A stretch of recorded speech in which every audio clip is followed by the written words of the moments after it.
ये कहानी डार्कहोल्ड वास्प की है कि वास्प जब डार्कहोल्ड की किताब देखी तो उसे क्या दिखा।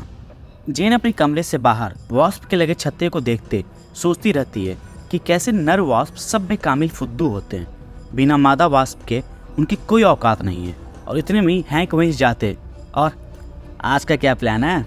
जेन कुछ जवाब देती उससे पहले उसकी नज़र हैंक के हाथ पे जाती है और वो चौंकते हुए पूछती है, हैंक तुम्हारी शादी वाली अंगूठी कहाँ। हैंक वही पास होने का कॉपी उठाते, वो काम के वक्त निकाल दिया था, वैसे कॉपी मिल लिया ना, हाँ शुक्रिया। बाद में कैंग एक म्यूजियम में कुछ चुराने जाता है, लेकिन वहीं उसका सामना एवेंजर्स से होता है। पहले तो सब सही चल रहा था, लेकिन कैंग तुरंत ही आयरन मैन के सूट के एआई को अपने काबू में कर लेता है और फिर उसी से वो कैप्टन अमेरिका और थॉर पे हमला करवाता है। इतने में उसे समय मिल जाता है और वो अपना सामान चोरी करने जाता है। वो जैसे ही उसे निकालने वाला ही रहता है कि तभी मानो उसे जैसे कुछ डंक लगा हो और वही वो देखता है कि वास्प रहती है। वास्प को वहाँ देख कैंग, तुम्हारा सौर नहीं है यहाँ क्या लगाम लगाने को। जैनेट जिसे ये समझ नहीं आता वो पूछती क्या बकवास कर रहे हो। कैंग उसकी मजे लेते हैं कि सियानी बिल्ली खम्बा नोचे, उसके बिना कितना आज़ाद घूम रही हो, हाँ है ना। वास्प उसी वक्त बड़ी होते उसे एक जोर का मुक्का मारते, क्या बात है तुम मुझे लेक्चर दे रहे हो, तुम्हारी भी कोई मास्टरकारी है क्या। कैंग खुद को संभालते, इजिप्ट में थे, बहुत प्यार करता था उससे। और फिर वही नेकलेस उठाते जेन को बताता कि तुम मुझे उसी की तरह लगती हो, उसकी बहुत परवाह थी मुझे। और फिर कैंग वहीं पोर्टल खोलते उसी से जाते बताता है क्या को है जिसे तुम्हारी फिक्र हो। काफ़ी दिनों बाद जेनेट वो सब करती है जो एक अच्छी पत्नी करे, पर वो कितना भी कर लेती है हैंक हमेशा उसे चिढ़ा ही रहता है, मानो जैसे वो हमेशा उसे तंग करती हो, उसके लिए कुछ नहीं करती हो। ये सबसे उबकर जेन हैंक को मनाती है कि वो दोनों कहीं घूमने चले, ये कामकाज से दूर, ये हीरोगिरी सबसे दूर, बस कुछ दिनों के लिए।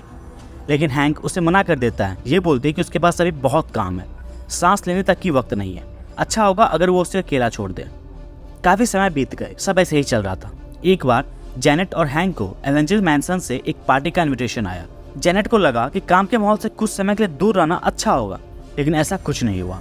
जब सब वहाँ मजे कर रहे होते तो वहीं जेन एक के बाद एक गिलास खत्म करते जा रही थी, देवदास जैसे।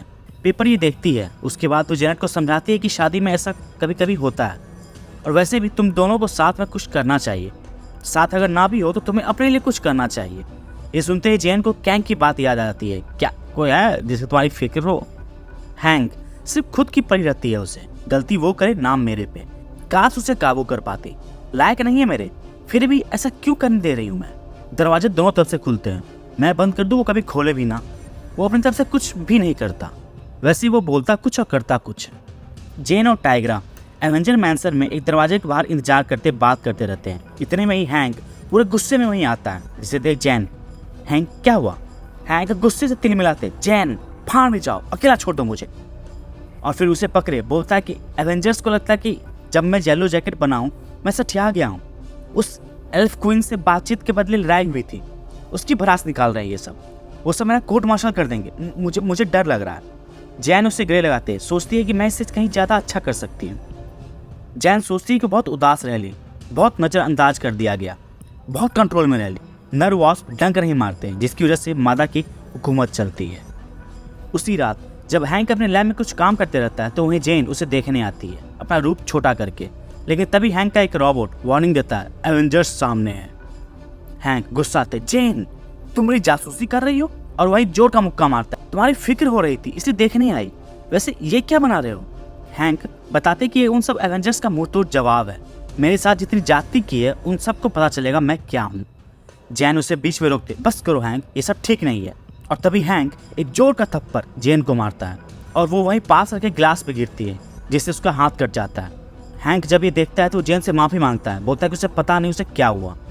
जेन जो अपना कटा हुआ हाथ देख रही थी, वो देखकर डर नहीं रही थी, बल्कि उसे बहुत गुस्सा आ रहा था। तब वो वहीं टूटा हुआ कांच का टुकड़ा लिए हैंक पे हमला करती है, उसे बेरहमी से हर जगह से काटने लगती है। क्या हुआ उस सपने का, आखिर कब तक एक औरत बेचारी बनी रही। उसे लगा कि बिना कुछ पूछे उसकी हाँ में हाँ मिलाओ, बस कोई है जिसे तुम्हारी फिक्र है जेन। अब वक्त आ गया है अपनी उड़ान उड़ने का। वहीं खून से लथपथ जेनेट जमीन पे बैठी रहती है और वहीं बगल में हैंक की लाश रहती है, और वहीं जेन सोचती है कि मुझे किसी की जरूरत नहीं है, आज़ाद हूँ मैं। इसी के साथ ही कहानी खत्म। तो दोस्तों आपको ये कहानी कैसी लगी हमें कमेंट सेक्शन में जरूर बताएं और चैनल को शेयर सब्सक्राइब करना ना भूलें। शुक्रिया।